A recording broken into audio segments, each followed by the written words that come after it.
আসসালামু আলাইকুম শিক্ষার্থীরা, আজকে আমরা কেমিস্ট্রি ফার্স্ট পেপারের 3 নম্বর যে চ্যাপ্টারটা আছে যেখান থেকে আমাদের প্রিভিয়াস ইয়ারগুলোতে এবং এবছর মিনিমাম অ্যাটলিস্ট মানে দুইটা সিকিউ তো আসবেই, যদি এরকম হয় যে না 3টা সিকিউ আসতে পারে। সো এই জিনিসটা এই চ্যাপ্টারটা আজকে পড়বো, খুব ভালো করে পড়বো আমরা। পর্যাবৃত্ত মৌলে পর্যাবৃত্ত ধর্ম এবং রাসায়নিক বন্ধন, এই চ্যাপ্টারটা আমাদের অনেক কিছু শেখা লাগবে। কি কি শেখা লাগবে চলো দেখে দিই। ফার্স্ট অফ অল, এই চ্যাপ্টারে প্রথমে তোমাদের জানতে হবে সেটা হইতেছে এই যে ব্লক মৌলগুলা কি এবং তার যে ধর্মগুলা কিভাবে কাজ করে সেটা আমাদের জানা লাগবে। পর্যাবৃত্ত ধর্ম আমরা জানবো, তারপর হচ্ছে ধরো যে সংকরায়ন জানবো, ভ্যাসপার থিওরি জানবো, সমযোজী বন্ধন তার শ্রেণীবিভাগ, ওইটা আসলে সংকরায়নের উপরেই শুরুতে জেনে নিব। এছাড়া ধরো আমি একটু লিখে দিই, ডি ব্লক কম্পাউন্ড, তার সাথে অবস্থান্তর মৌল, এই অবস্থান্তরমূলক বৈশিষ্ট্যগুলো জানবো। তার সাথে আমরা ধরো যে হাইড্রোজেন বন্ধন, সংক্রান্ত বললাম, পোলার আয়ন, এই টপিকগুলো খুব ভালো করে আমরা শিখবো এই চ্যাপ্টারে। কারণ এইগুলা শুধু যে আমাদের বোর্ড পরীক্ষায় আসে ব্যাপারটা তো এরকম সেরকম না, আমাদের এই চ্যাপ্টারে এই টপিকগুলো অবশ্যই অ্যাডমিশন টাইম এবং যারা ধরো ইউনিভার্সিটি লেভেলে গিয়ে কেমিস্ট্রি রিলেটেড ব্যাকগ্রাউন্ডে পড়াশোনা করবা, বা ধরো যাদের যেই সাবজেক্টে মাইনর হিসেবে কেমিস্ট্রি আছে সেখানেও তোমার এই টপিকগুলো পড়া লাগবে। সো আমরা আপাতত দৃষ্টিতে খুব সুন্দর করে জিনিসগুলো শেখার চেষ্টা করবো। সো চলো শুরু করি। ফার্স্টে যদি বলি, দেখো এসপিডিএফ ব্লক মৌল, এই যে 4টা ব্লক আছে আমাদের পর্যায় সারণীতে, এই 4টা ব্লকের কিছু বৈশিষ্ট্য দেখে নিই। ফার্স্টে দেখো যে এস ব্লক মৌল কয়টা আছে, 14টা। আচ্ছা, এর ইলেকট্রোমিনাসটা কিরকম? ভাই এর ইলেকট্রোমিনাসটা হচ্ছে NS 1 থেকে 2। আচ্ছা, এই গ্রুপ নাম্বার ডিপেন্ড করে হলো ইলেকট্রনের উপর। ধরো এদের শেষ কক্ষপথে একটা ইলেকট্রন আছে, তখন এদের গ্রুপ নাম্বার হবে 1। এদের শেষ কক্ষপথে 2টা ইলেকট্রন থাকে, গ্রুপ নাম্বার হবে 2। ঠিক আছে? আর পর্যায় নাম্বারটা ডিপেন্ড করে হচ্ছে শেলের উপর। ধরো N যত হবে তার পর্যায় নাম্বার তত। শুধুমাত্র হিলিয়াম বাদে, হিলিয়ামের জন্য এর গ্রুপ নাম্বার হচ্ছে 18। ঠিক আছে, এটা একটু মাথায় রাখতে হবে। এই গেল এস ব্লকের মৌল। আচ্ছা, এরপর ধরো পি ব্লক মৌল কয়টা আছে ভাইয়া? 36টা আছে, 36। ওকে, এই 36 হলে এই পি ব্লকের যে তোমার যে ইলেকট্রোমিনাস সেটা যদি দেখি, এটা হচ্ছে NS 2 NP 1 থেকে 6। ওকে, এদের গ্রুপ নাম্বারটা ডিপেন্ড করবে হচ্ছে হলো 10 প্লাস হচ্ছে হলো NS এবং NP যে টোটাল ইলেকট্রন সংখ্যা আছে না সেটার উপর। এখন একটা এক্সাম্পল দিয়েই ধরি দেখি। ধরো তোমার কাছে আছে হলো ধরো অক্সিজেন, এই ইলেকট্রোমিনাস যদি দেখো, অক্সিজেন হচ্ছে 8, ইলেকট্রোমিনাস যদি দেখো 1s2 2s2 2p4, তাই তো 2p4। ওকে, এখন এখানে এদের উপরের কক্ষপথে দেখো, শেষ কক্ষপথে 4টা ইলেকট্রন আছে না, NS এবং NP তে 4টা আর 2টা 6টা, 6টার 10 কত হবে? 16। তার মানে এদের গ্রুপ নাম্বার হচ্ছে 16। তাহলে এবং এদের পর্যায়ের সংখ্যা কত কিভাবে বের করবা? পদের সংখ্যা হচ্ছে n এর উপর ডিপেন্ড করে, সেম n, পদের সংখ্যা হচ্ছে n এর উপর ডিপেন্ড করে। ওকে, এবার আসো ডি ব্লক মৌল হচ্ছে আমাদের পদের সংখ্যা আছে 41টা এবং এদের ইলেকট্রোমিনাস যদি দেখো, ইলেকট্রোমিনাসটা হচ্ছে n-1 ডি 1 থেকে 10 NS 1 থেকে 2, সিম্পল। এবং এদের গ্রুপ নাম্বারটা এদের টোটাল ইলেকট্রনের বিন্যাসের উপর ডিপেন্ড করে। লাইক যতগুলা ইলেকট্রন আছে না, এদের তাদের গ্রুপ নাম্বার হয়। যেমন আমি তোমাকে একটা এক্সাম্পল দিয়ে দেখাই, আয়রনের কথা যদি বলি, আয়রন হচ্ছে 26, তাই না? 26 যদি হয়, এদের ইলেকট্রোমিনাস যদি দেখো, আর্গন হচ্ছে 18, আর্গন লিখলাম। এরপর হচ্ছে হলো 3D4S, আগে 4S এ ঢুকবে 2টা, তাহলে কত হলো? 18 আর 2 কত হলো? 20, আর থাকে 6টা, 3D6। তাহলে এদের শেষ কক্ষপথে মানে শেষ দেখে 3D এবং 4S এ ইলেকট্রন সংখ্যা আছে 8টা, টোটাল যোগফল 8। তার মানে এদের গ্রুপ নাম্বার হচ্ছে হলো 8। ওকে, এই হচ্ছে ব্যাপার। আর পর্যায় সংখ্যা ডিপেন্ড করে এটার উপর। ঠিক আছে, এটা যে n-1 হচ্ছে তার পর্যায় নাম্বার, n-1। ওকে, এই হচ্ছে আমাদের SPD। এবার হচ্ছে এফ এর জন্য ইলেকট্রোমিনাসটা আসলে খুব একটা দরকার নাই। এটা হলো যে ইলেকট্রোমিনাসটা হচ্ছে হলো যে n-2 ডি, তারপর n-1 F, এরকম একটা স্ট্রাকচার থাকে। এটা হচ্ছে 0 থেকে 0 1 2 এরকম হয়, এখানে 1 থেকে 14 হইতে পারে। আর হচ্ছে NS আছে, NS NP আছে। এদের গ্রুপ নাম্বার অলওয়েজ 3 এদের গ্রুপ নাম্বারটা অলওয়েজ 3, এটা মাথায় রাখবো আমরা। এদের গ্রুপ নাম্বারটা অলওয়েজ 3 এবং এতে পর্যায় সংখ্যাটা ডিপেন্ড করে হচ্ছে n এর উপর, ঠিক আছে, n মাস ওভার ডিপেন্ড করে। সো এবং এটা হলো মোটামুটি 6 এবং 7 ল্যান্থানাইট সিরিজ যেগুলো আছে না, ল্যান্থানাইট সিরিজ সেগুলো 6 এর মধ্যে পড়ে।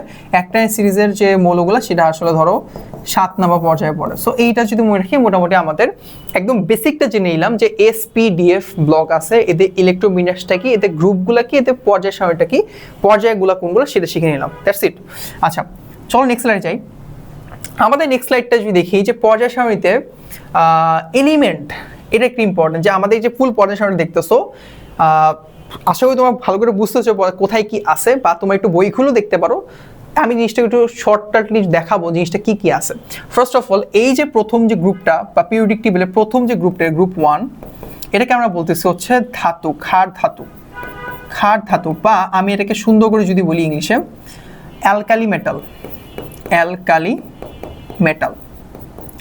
এইটাকে বলা হয় মৃৎক্ষার ধাতু, মৃৎক্ষার ধাতু, অথবা আর্থ অ্যালকালি মেটাল, আর্থ অ্যালকালি মেটাল, মেটাল। ওকে ওকে, তাহলে এস ব্লকের আমি কি কি জানলাম? দুইটা গ্রুপ আছে, গ্রুপ 1, গ্রুপ 2। এদের শেষ কক্ষপথে একটা করে ইলেকট্রন থাকে NS1, এদের শেষ কক্ষ দুইটা ইলেকট্রন থাকে, এটা হচ্ছে NS2, ঠিক আছে।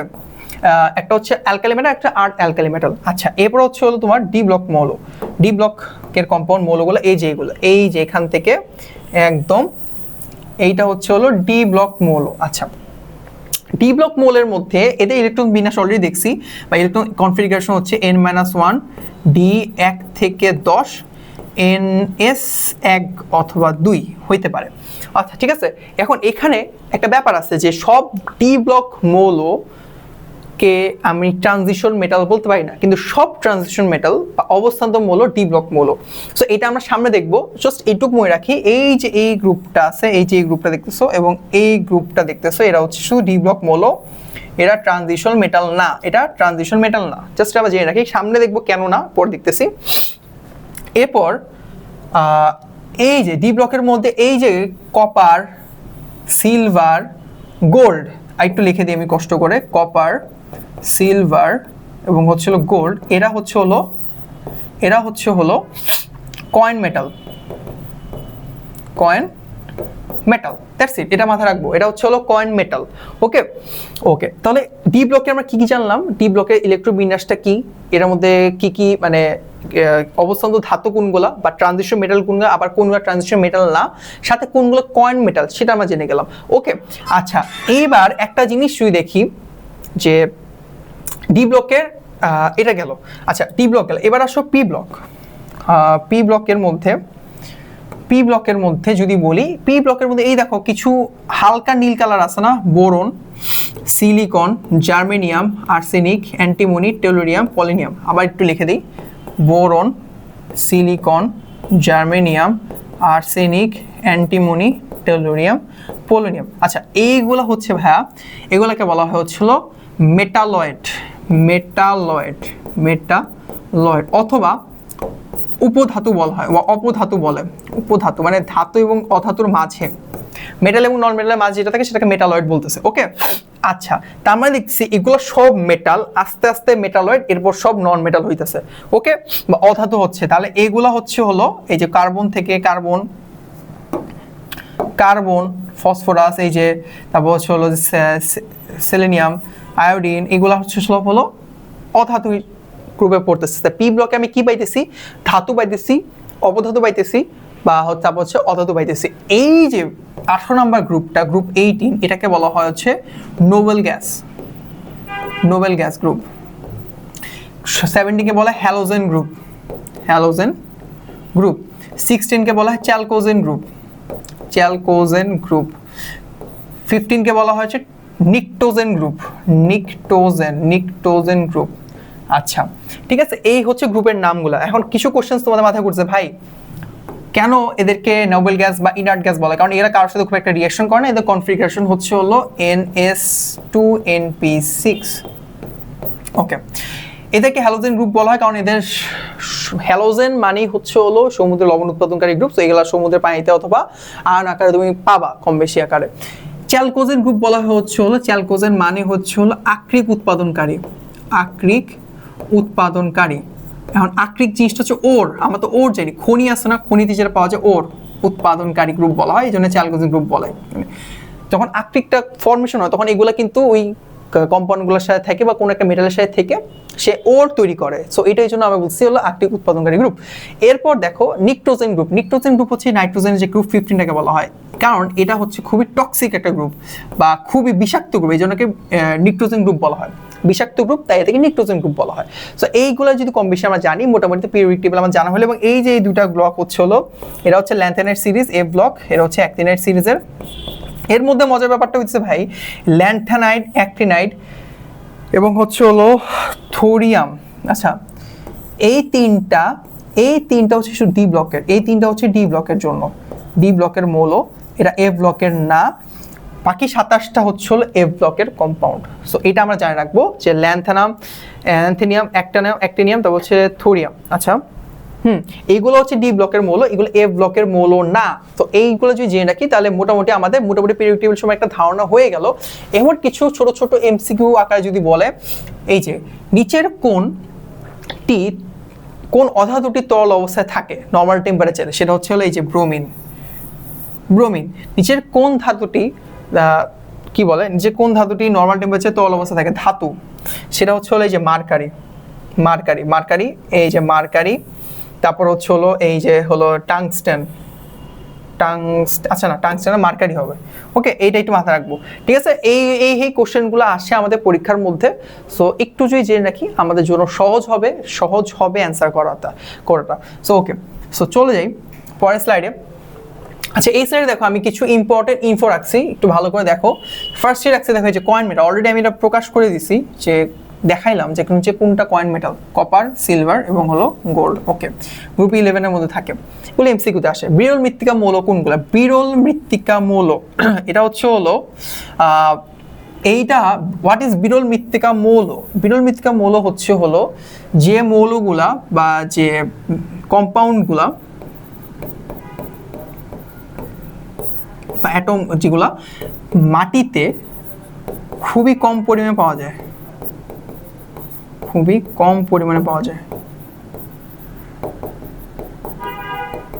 বা পরিবেশে খুব কম পরিমাণে পাওয়া যায়, অ্যাবান্ডেন্ট আকার পাওয়া যায় না, এটা মিনিমাল পরিমাণ থাকে, এটাকে বলা হয় বিরল মৃত্তিকা মৌল। এটা হচ্ছে ল্যান্থানাইট সিরিজ যেটা আছে না, ল্যান্থানাইট সিরিজের মৌলগুলোকে বলা হয় আর কি মৌল। আচ্ছা ওকে, চ্যালকোজেন, অলরেডি আমি চ্যালকোজেনের কথা বলছি। What is chalcogen? চ্যালকোজেন হচ্ছে হলো ওর ফরমেশনকারী কাজ যারা করে। যেমন ধরো অক্সিজেন, ধরো চ্যালকোজেনের মধ্যে কি আছে, গ্রুপের মধ্যে অক্সিজেন আছে তাই না? এই অক্সিজেন যখন আয়রনের সাথে বিক্রিয়া করতেছে, সে বিক্রিয়া করে তৈরি করতেছে হচ্ছে Fe2O3, ঠিক আছে, 2Fe2O3 ধরো এরকম আসলো, সো এরকম ক্রিয়েট হইতেই পারে। হ্যাঁ, আবার সেটা ধরো Fe3O4, ম্যাগনেটাইট, হেমাটাইট, ম্যাগনেটাইট, এই যে এগুলো ক্রিয়েট করে, এগুলো কিন্তু একটা আকরিক। ওকে, এই হচ্ছে তোমার এটা হচ্ছে গ্যালেনা, ঠিক আছে, গ্যালেনা বলে। এগুলো হচ্ছে ওর, যেটা পরিবেশে আমাদের থাকে, ওর ফর্ম করে আর কি পরিবেশে আর কি। সো এটা কেবল চ্যালকোজেন। এবার হচ্ছে তরল অধাতু, যেটা বললাম যে লিকুইড আকারে, লিকুইড নন মেটাল কোনটা? ব্রোমিন। তেজস্ক্রিয় বা রেডিও অ্যাক্টিভ মেটাল কোনগুলো? Radioactive metal, barium. Okay, উপধাতু বা অপধাতু, এই যে মেটালয়েড, এই যে এইগুলা যেটা লিখছি সেটা। নিকৃষ্ট ধাতু সেটা হচ্ছে বেজ মেটাল কোনগুলা? বেজ মেটাল হচ্ছে হলো এগুলা খুব সহজে, একে তো এর দাম কম, মানে লো কস্টের হয়, প্লাস হচ্ছে হলো সহজে রিঅ্যাক্ট করে ফেলে। আচ্ছা লো কস্ট না, সহজে অক্সিডাইজ হয়ে যায় পরিবেশে, সেটাকে বলা হয় আর কি নিকৃষ্ট ধাতু। এটা হচ্ছে এটা যে মার্কারি, লেড, একটা হচ্ছে টিন, এই তিনটা। আমরা এগুলো একটু কেন লিখে রাখছি, কারণ এগুলো হচ্ছে আমাদের এমসিকিউতে আসে, সেটা বোর্ড প্লাস হচ্ছে অ্যাডমিশন, এই দুই জায়গায় আমাদের আসে। দ্যাটস ইট, ডান। আচ্ছা, এবার দেখো আরেকটা জিনিস, সেটা হচ্ছে হলো ডায়াগোনাল কর্ণ সম্পর্ক বা diagonal relation in periodic table. নিচে কোনটা কার কর্ণ বরাবর আছে, এটা একটা এমসিকিউ ওয়াইজ আসে। যেমন ধরো লিথিয়াম এর কর্ণ বরাবর থাকে ম্যাগনেসিয়াম, বেরিলিয়ামের থাকে হচ্ছে অ্যালুমিনিয়াম, বোরনের সম্পর্ক সিলিকনের সাথে, ঠিক আছে। সোডিয়ামের হচ্ছে হলো কার সাথে, দেখো বেরিলিয়ামের সাথে, ম্যাগনেসিয়ামের কার সাথে, বোরনের সাথে, অ্যালুমিনিয়ামের কার সাথে, কার্বনের সাথে। তো এইভাবে যদি মনে রাখতে পারো, আমার কাছে মনে হয় ইজি একদম। আমি একদম দেখাই দিলাম যে কোনটা কোনটার সাথে কর্ণ সম্পর্ক অথবা ডায়াগোনাল রিলেশনশিপে আছে। সো এটাও দেখাই দিলাম ছোট করে। ওকে, আচ্ছা, এস ব্লক মূল। এরপর আসো যে এই যে আমরা যে ব্লকগুলো দেখলাম, এই প্রত্যেকটা ব্লকের কিছু ক্যারেক্টারিস্টিক্স আছে না, যে আসলে এটা কেন এস ব্লকে বা এই মৌলগুলোই কেন এস ব্লকে অবস্থান করতেছে, সেটা তো বিশেষ বৈশিষ্ট্য আছে। তো এখানে আমি আলাদা করে এস ব্লক কম্পাউন্ডটা লিখলাম। দেখো হাইড্রোজেন গ্রুপ 1 এ কি আছে, দেখো hydrogen, lithium, sodium, potassium, rubidium, caesium, francium. Okay, এতে শেষ কক্ষপথে সবসময় একটা করে ইলেকট্রন থাকে। আর পরেরটা দেখো beryllium, magnesium, calcium, strontium, barium, radium, এগুলো শেষ কক্ষপথে দুইটা করে ইলেকট্রন থাকে। ওকে, ফার্স্ট স্টেজে ক্যারেক্টারিস্টিক সেটা হচ্ছে হলো এটা সফট মেটাল বা নরম ধাতু, সফট মেটাল। ওকে, তার মানে এগুলোকে তুমি ছুরি দিয়ে বা নাইফ দিয়ে কাটতে পারবা, দ্যাটস ওয়াই এটা সফট মেটাল বলতেছে। ওকে, এরপর বলছে এদের গলনাঙ্ক এবং স্ফুটনাঙ্ক অনেক কম, অর্থাৎ এদের তুমি যত উপর থেকে নিচে যাবা, melting point and boiling point দুটোই কমবে। মেল্টিং পয়েন্ট, আচ্ছা আমি এইভাবে লিখি, মেল্টিং পয়েন্ট কমবে, বয়লিং পয়েন্ট কমবে। তার মানে এখানে সবচেয়ে বেশি হচ্ছে লিথিয়ামের। হাইড্রোজেনটাকে যদি আমি বাদ রাখি, হাইড্রোজেন একটা নন মেটাল মেটাল, দুইভাবে কাজ করতে পারে। লিথিয়ামের সবচেয়ে বেশি মেল্টিং পয়েন্ট, সবচেয়ে কম হচ্ছে ফ্রান্সিয়াম, সিজিয়াম, এইগুলো আর কি। যেমন এখানেও সেম, বেরিলিয়ামের সবচেয়ে বেশি, সবচেয়ে কম হচ্ছে রেডিয়ামের। সো এইগুলো যে মাথায় রাখতে পারো, তাহলে কি বুঝলাম, আমাদের এদের যত উপর থেকে নিচে নামতেছে তত এদের গলনাঙ্ক এবং স্ফুটনাঙ্ক কমতেছে। ওকে, এবার দেখো এদের বাম থেকে যত ডানে যাওয়া পারমাণবিক ব্যাসার্ধ তত কমবে, উপর থেকে যত ব্যাসার্ধ তত বাড়বে। অর্থাৎ এদের যে রেডিয়াল অ্যাটমিক রেডিয়াস সেটা কিন্তু কন্টিনিউয়াসলি উপর থেকে নিচে নামলে কম বাড়বে, এবং নিচ থেকে উপরে মানে বাম থেকে ডানে গেলে কমবে। কেন কমবে এর ব্যাখ্যাটা একদম ইজি। যত উপর থেকে নিচে নামবা শেল নাম্বার বাড়বে, শেল নং বাড়তেছে তাই বাড়বে। যত বাম থেকে ডানে যাব একই শেলে ইলেকট্রন এবং প্রোটনের মধ্যে যে অ্যাট্রাকশনটা সেটা খুব বেশি করে বাড়বে, যার কারণে এদের আরো সাইজটা আরো কম্প্যাক্ট হয়ে যায়। মানে হচ্ছে প্রোটনগুলা একই শেলের মধ্যে ইলেকট্রন যেহেতু বাড়তেছে আরো টেনে ধরে নিজের দিকে, সাইজ কম্প্যাক্ট হয়ে যায়। এর জন্য কি হয়, এদের যত বাম থেকে ডানে যাবা তত আকার তত কমবে। That's it. ওকে, এবার হচ্ছে আয়নীকরণ শক্তি কমবে বা আয়নাইজেশন এনার্জি কমবে। আচ্ছা, রিজনটা কি? যত আমি উপর থেকে নিচে নামবো এতে আয়নাইজেশন এনার্জি তত কমবে, যত বাম থেকে ডানে যাবে আয়নাইজেশন এনার্জি তত বাড়বে। আচ্ছা, আয়নাইজেশন এনার্জি জিনিসটা কি বা আয়নীকরণ শক্তি জিনিসটা কি? আয়নীকরণ শক্তি হচ্ছে একটা 1 মোল গ্যাসীয় কোনো পদার্থ থেকে একটা ইলেকট্রন বের করে আনতে যে মিনিমাম শক্তিটা দরকার তাকে বলে তার আয়নীকরণ শক্তি। আরেকবার, যে একটা 1 মোল গ্যাসীয় কম্পাউন্ড বা গ্যাসীয় মৌল থেকে একটা ইলেকট্রন বের করে আনতে যে পরিমাণ ধরো শক্তিটা দরকার, যে মিনিমাম শক্তিটা দরকার তাকে বলে তার আয়নীকরণ শক্তি। ঠিক আছে, এখন যত উপর থেকে নিচে নামবা তার শেল তত বাড়তেছে, নিউক্লিয়াস থেকে তার যে শেষ কক্ষপথ যে ইলেকট্রনটা সেটা অ্যাট্রাকশন তত কমতেছে, যার কারণে এটা একদম ইজি হয়ে যায় একটা ইলেকট্রনকে বের করে আনতে, এবং আয়নীকরণ শক্তির পরিমাণ অনেক কম লাগে ওই ইলেকট্রনটা বের করে আনতে। দ্যাটস ওয়াই যত উপর থেকে নিচে নামবা আয়নীকরণ শক্তির মান তত কমবে, এবং যত বাম থেকে ডানে যাবা আয়নীকরণ শক্তির মান তত বাড়বে। এই জন্য, কারণ তোমার যত বাম থেকে ডানে যাইতেছো তোমার তো শেল বাড়তেছে না ভাই, তোমার ইলেকট্রন বাড়ছে, প্রোটন বাড়ছে, তাতে অ্যাট্রাকশন বাড়তেছে, যেটার জন্য তোমার ওই ইলেকট্রনটা বের করতে বেশি এনার্জি প্রয়োজন হয় এবং আয়নীকরণ শক্তির মানটা বেশি রাখতেছে। দ্যাটস ওয়াই যত বাম থেকে ডানে যাচ্ছি আয়নীকরণ শক্তির মান তত বাড়বে, এটা মনে রাখবো। ওকে, দেন পরেরটা হচ্ছে দেখো শিখা পরীক্ষা বর্ণ প্রদর্শন করা। আচ্ছা, এরা শিখা পরীক্ষা বর্ণ প্রদর্শন করে, সোডিয়াম সোনালী হলুদ, গোল্ডেন কালার অথবা সোনালী হলুদ কালার শো করে, পটাশিয়াম বেগুনি কালার শো করে, ভায়োলেট, তারপর ধরো ক্যালসিয়াম, আচ্ছা ক্যালসিয়াম শো করে।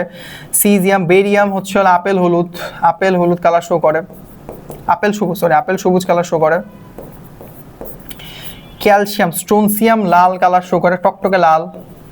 ক্যালসিয়াম মানে লাল কালার বা সাদা কালার কিছু একটা হবে, এটা একটু খেয়াল রেখো, শো করে। এখন কথা হচ্ছে ভাই বেরিলিয়াম এবং ম্যাগনেসিয়াম কেন শো করে না? আচ্ছা, ইলেকট্রন শো করার এর রিজনটা আমি বলে দিই। ইলেকট্রন শো করার রিজনটা হইতেছে তোমার যখন তুমি এটাকে হিট দিচ্ছ এই কম্পাউন্ডগুলোকে, তখন এরা এক্সাইটেড হয়ে এদের ইলেকট্রনটা একটা কক্ষপথ থেকে আরেক কক্ষপথে জাম্প দেয়, এবং ওই জাম্প দেওয়ার জন্য যে বর্ণের রেখাটা আছে না তৈরি হচ্ছে, সেটার জন্য এটা কি করে কালারটা শো করতেছে। কিন্তু এইখানে বেরিলিয়াম ম্যাগনেসিয়ামের ক্ষেত্রে কি হয়, এটা আসলে এতটাও ওই এক্সাইটেড পর্যায়ে গিয়ে যে লাভ দিবে সেই পর্যায়ে যাইতে পারে না। দ্যাটস ওয়াই ওই জন্য আসলে ম্যাগনেসিয়াম এবং বেরিলিয়াম দুইটা কিন্তু আসলে কালার শো করে না। ওকে, এই দুটো মনে রাখবো এমসিকিউর জন্য। ওকে, এরপর দেখো আরেকটা লাস্ট পয়েন্ট, সেটা হচ্ছে হাইড্রোক্সাইড পানিতে দ্রবণীয়। এখন একটা কম্পাউন্ড, এবং এখানে একটা বিশেষ একটা পার্ট দেওয়া সেটা হচ্ছে beryllium hydroxide, magnesium hydroxide, calcium hydroxide বাদে, মানে এই তিনটা পানিতে দ্রবণীয় হয় না। এখন হাইড্রোক্সাইড পানিতে দ্রবণীয় মিন্স দুইটা রিজন আছে। এক, এদের হচ্ছে ল্যাটিস এনার্জি অনেক কম,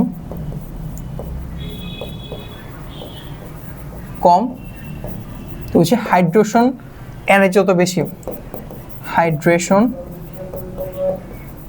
এনার্জি বেশি। আচ্ছা, এই দুটো রিজনের কারণে এটা পানিতে দ্রবণীয় হয়। কিন্তু এই তিনটার ক্ষেত্রে কি হয়, এটা যদিও আংশিক দ্রবণীয় মানে কিছু পরিমাণ সলিবল আর কি ওয়াটারের মধ্যে, it is partial soluble, but বাকিগুলা সলিবল না। তার রিজন হচ্ছে এদের ল্যাটিস এনার্জি অনেক বেশি। এই দুইটার ল্যাটিস এনার্জি অনেক বেশি। What is lattice energy? Lattice energy জিনিসটা কি? ল্যাটিস এনার্জি জিনিসটা হইতেছে, তুমি ইরেজ করে বুঝাই, শিখে রাখো ছোট ছোট জিনিসগুলো আমি শিখে রাখি আমরা। ল্যাটিস এনার্জি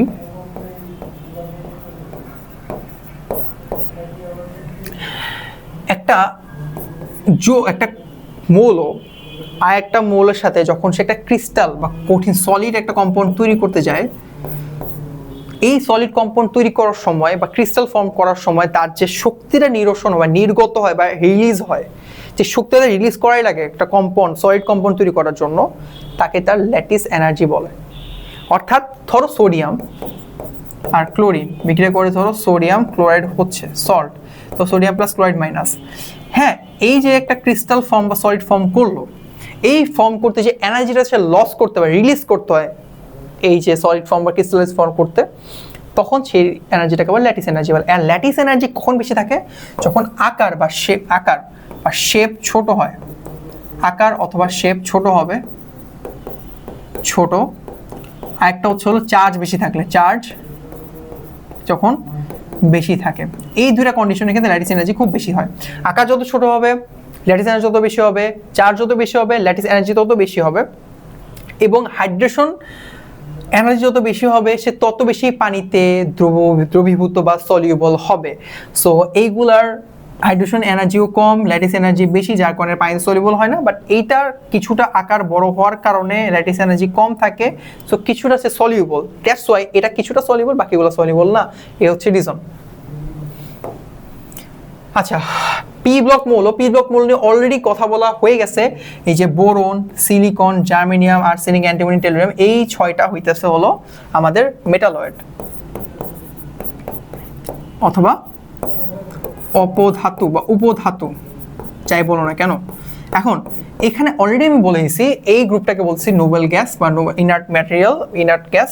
এটা হ্যালোজেন গ্রুপ, এটা হচ্ছে চ্যালকোজেন গ্রুপ, এটা নিক্টোজেন গ্রুপ। ওকে, এটা হচ্ছে মেটালয়েড, এবং এখানে মেটাল থেকে মেটালয়েড থেকে নন মেটাল হইতেছে। সো এখানে আর বলার কিছু নেই। সো পি ব্লক আমরা বুঝে গেলাম। সো পি ব্লকের এই হলো ব্যাপার।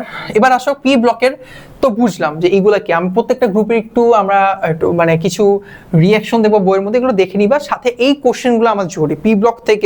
পি ব্লকটা আমরা খুব সময় আন্ডার রেট হিসেবে দেখি, জাস্ট কি বলে এটাকে, পদের সামনে দেখি আর কিছু দেখি না, কিন্তু আমরা যখন এখান থেকে কিছু কোশ্চেন আছে কোশ্চেনগুলো অ্যান্সার করতে পারি তখন আমাদের জন্যই সুবিধা, আমার জানতে পারবো বেসিকটা কি এবং পি ব্লকগুলো কীভাবে কাজ করে।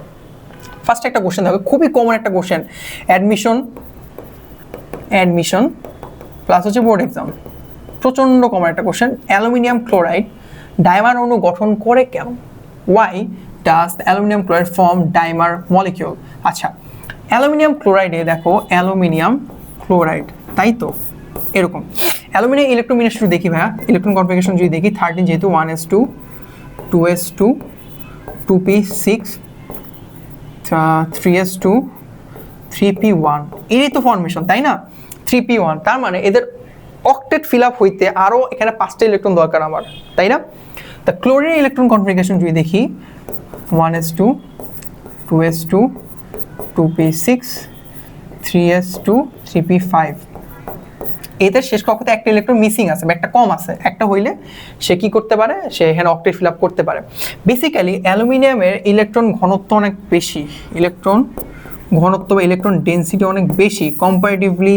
অ্যালুমিনিয়াম আগে কি আছে, অ্যালুমিনিয়াম আগে আছে হচ্ছে ধরো সোডিয়াম ম্যাগনেসিয়াম, এগুলোর থেকে কম্পারেটিভলি বেশি, ইলেকট্রন ঘনত্ব বেশি। ওকে, এখন যখন অ্যালুমিনিয়াম ক্লোরাইড ফর্ম করতেছে, ধরো এরকমভাবে, আচ্ছা ওয়েট,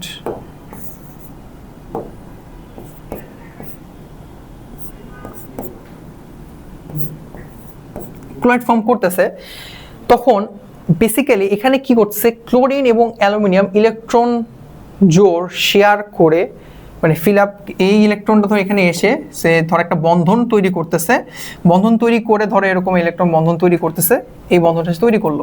ওকে, তারপরে দেখা যাচ্ছে এখানে ধরো এদের বন্ধন জোড় ইলেকট্রন আছে কয়টা, এই যে একটা বন্ধন, দুইটা বন্ধন জোড়, তিনটা বন্ধন জোড়, তার মানে 6টা, মানে টোটাল 6টা ইলেকট্রন আছে, মানে অক্টেট ফিল আপ হইতে আরো 2টা ইলেকট্রন দরকার হতে আর এখানে, মানে সে এখন অক্টেট ফিল আপ করে নাই, যার কারণে এই অক্টেট ফিল আপ করার জন্য যখন দেখলো যে তার পাশে একটা নতুন করে আরেকটা অ্যালুমিনিয়াম ক্লোরাইড অবস্থান করতেছে, সরি এরকম না,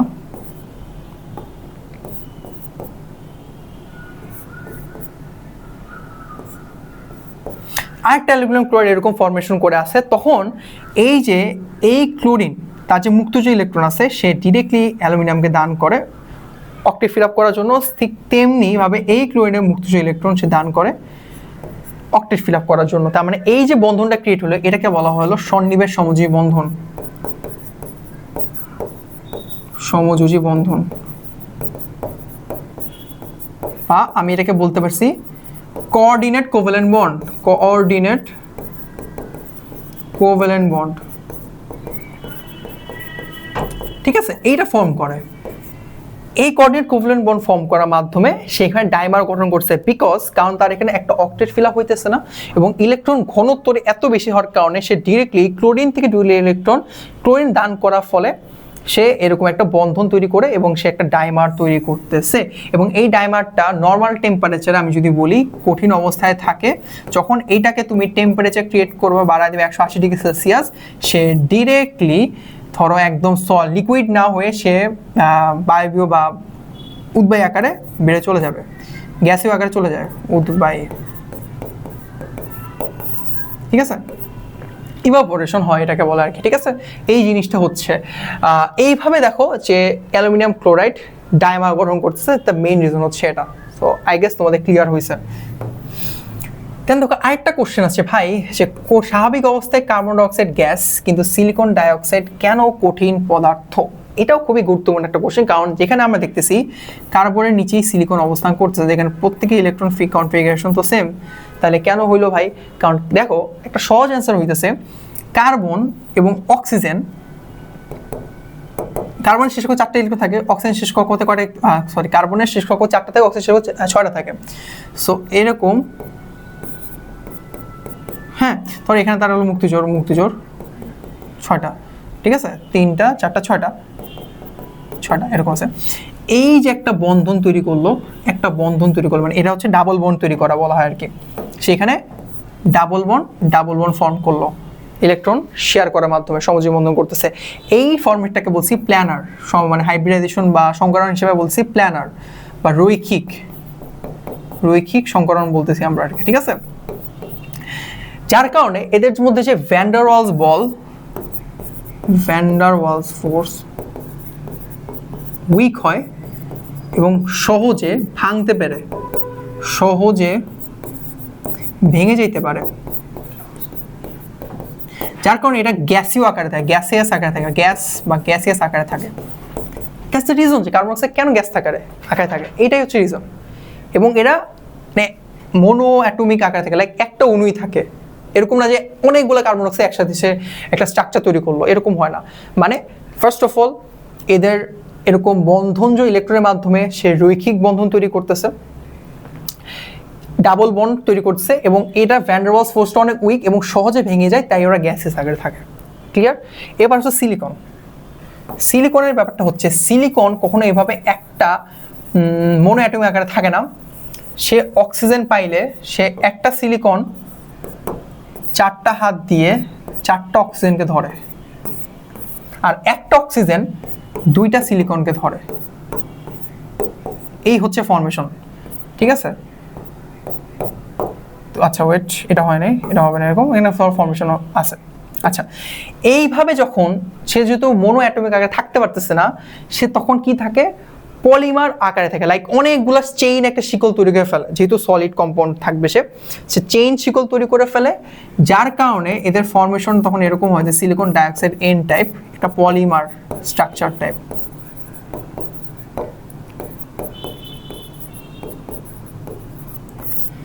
নর্মাল কন্ডিশনে তখন এটাকে তুমি সহজে, এবং ভ্যান ডার ওয়ালস বল এত উইক হয় না, স্ট্রং হয়, যার কারণে এটা আসলে তুমি গ্যাসেস আকারে পাবা না, পাবা হচ্ছে কঠিন পদার্থ অবস্থায়। সো এই হচ্ছে রিজন যে সিলিকন ডাইঅক্সাইডকে আমরা কখনোই গ্যাসেস আকারে পাই না, কারণ এই সিলিকন কখনো তোমার ধরো যে মোনো অ্যাটমিক আকারে থাকবে না, সে ডাইমার হিসেবে মানে ডাই অ্যাটমিক আকারে থাকবে। একটা সিলিকনের সাথে সে 4টা অক্সিজেন, একটা অক্সিজেনের সাথে 2টা সিলিকন যুক্ত থাকে, এবং এই ফর্মেশনটা মানে এক সময় গিয়ে সে ক্রিস্টাল ফর্ম করে। ক্রিস্টাল, এই যে ক্রিস্টালটা ফর্ম করতেছে, সিলিকন ডাইঅক্সাইড ক্রিস্টাল ফর্ম করে, এবং এটা হলো polymer structure. Okay, that's why এটাকে আমরা কঠিন অবস্থায় পাচ্ছি, এটাকে আমরা গ্যাসীয় অবস্থায় পাইতেছি না। সো এই কোশ্চেনটা আমাদের প্রচণ্ড জরুরি যে কেন কার্বন ডাইঅক্সাইড গ্যাস আকার থাকে কিন্তু সিলিকন ডাইঅক্সাইড কঠিন পদার্থ হিসেবে থাকে। দেন গো টু নেক্সট কোশ্চেন। আচ্ছা আচ্ছা, ফসফিন এবং অ্যামোনিয়া এরকমই গুরুত্বপূর্ণ কোশ্চেন যে দুইটার মধ্যে কে বেশি ক্ষার ধর্ম বা বেসিসিটি প্রদর্শন করে, ক্ষার ধর্ম প্রদর্শন করবে, বেসিসিটি শো করে, ঠিক আছে। আচ্ছা, আমরা বেশি দূর যাব না, জাস্ট সেকেন্ড পেপারে একটা ছোট কনসেপ্ট নিব। ব্রনস্টেড-লাউরি তত্ত্ব অনুযায়ী কি ছিল? ব্রনস্টেড-লাউরি কি বলছে বলো তো? ব্রনস্টেড-লাউরি একটা কথা বলছে না যে যে প্রোটন দিবে সে হচ্ছে অ্যাসিড, যে প্রোটন গ্রহণ করবে সে হচ্ছে বেস বা ক্ষার, তাই না? এই কনসেপ্টটা মাথায় আছে। তার মানে আমার এই কনসেপ্টে আমার যে অ্যামোনিয়া, ধরো অ্যামোনিয়া নাইট্রোজেন আছে এবং ফসফিনে ফসফরাস আছে, যে যত, দুইটাই তো ক্ষার, কিন্তু যে যত সহজ যাবে, যত আগে প্রোটনটা গ্রহণ করতে পারবে, যত আগে প্রোটনটা নিচে দিকে টানতে পারবে, গ্রহণ করতে পারবে, তাকে আমরা বলবো বেশি ক্ষার বা বেশি ক্ষারত্ব শো করতেছে। সিম্পল ব্যাপার। এখন নাইট্রোজেন এবং ফসফরাসের কি কম্পারিজনের জন্য নাইট্রোজেন ফসফরাস থেকে আগে মানে প্রোটনটা নিচে দিকে টানে? ফার্স্ট অফ অল নাইট্রোজেনের আকার ছোট,